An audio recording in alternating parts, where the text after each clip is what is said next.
Throughout this World Cup, I challenged myself to draw the portraits of the biggest stars of the tournament. From legends chasing history to youngsters who look like they're just getting started. I wanted to bring all these portraits together into one final collection. Let's dive in. As an England fan, these were always going to be two of the most important portraits for me to create. Going into this tournament, there was so much excitement and expectation around England, as there always is. After reaching the final of Euro 2024, everyone was hoping this could finally be the moment where England went all the way. Jude Bellingham especially felt like one of these faces of this team that I had to capture. At such a young age, we already had the confidence and he has the ability to take responsibility on the biggest stage. And of course, there's Harry Kane, England's captain, record goal scorer, and someone still searching for that first major international trophy. Creating these portraits was about capturing two players who represented different stages of their careers, one still building his legacy and the one trying to complete. Unfortunately, England's journey, of course, ended in the semi-finals, and although it was disappointing at the time, looking back, it was still another strong tournament performance. And after watching the third place playoff, seeing England win that crazy 5-4 game, it actually made me appreciate the tournament a lot more.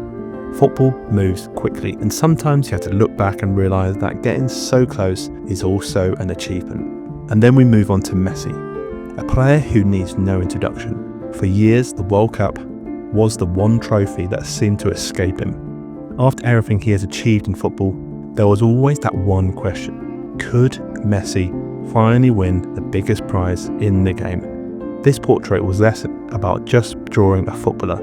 It was about capturing a moment in that football history. So whether you're a Messi fan or not, watching one of the greatest player ever chasing that final piece of his legacy was something to behold.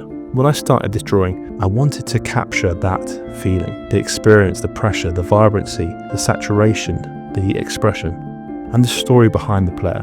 Because portraits aren't just about copying someone's face, they're about capturing the moment, even though it sounds cliche and a bit cheesy.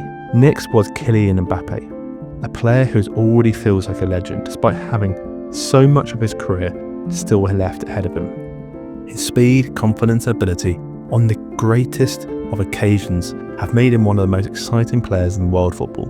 What makes Mbappé fascinating is that he feels like part of the present and also the future at the same time. He's already achieved so much, but there's still this feeling that we haven't seen the best years yet within him.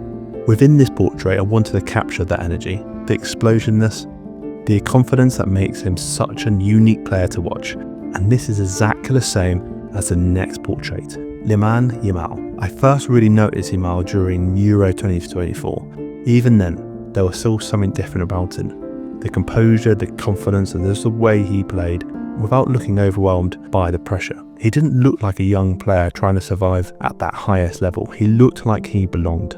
I'd love to know which portrait is your favourite, and if you had to choose one player from this tournament to draw, who would it be? Let me know in the comments.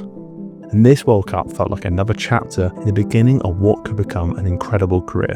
For this portrait, I wanted the artwork to reflect his personality as a player: energetic, creative, unpredictable. I started with a simple colour idea using Winsor and Newton brush markers, but as the drawing developed, I kept adding more colour and experimenting. Sometimes the best artwork happens when you stop forcing an idea and just let it evolve naturally.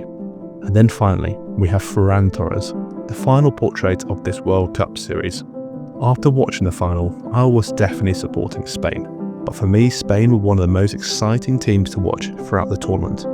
They played with confidence, creativity, and had so many young players who looked pretty much fearless. And Ferran Torres became part of that history after scoring that winning goal. I couldn't imagine a more liberating and exciting moment for any footballer. That moment just felt like the perfect ending for this portrait series. A player who helped decide the final moment of the tournament. A colourful, energetic portrait to finish an energetic World Cup. Starting with the pencil sketch and grid to get the proportions right, moving on to the Winsor and Newton markers to build up the colours, and finishing everything digitally in Photoshop. Looking back at these portraits together, this has probably been one of my favourite projects to create. Obviously, as an England fan, the tournament didn't end up exactly how I hoped, but that's pretty much football. Sometimes your team falls short, sometimes another team creates history, and sometimes you just have to appreciate the whole of the tournament.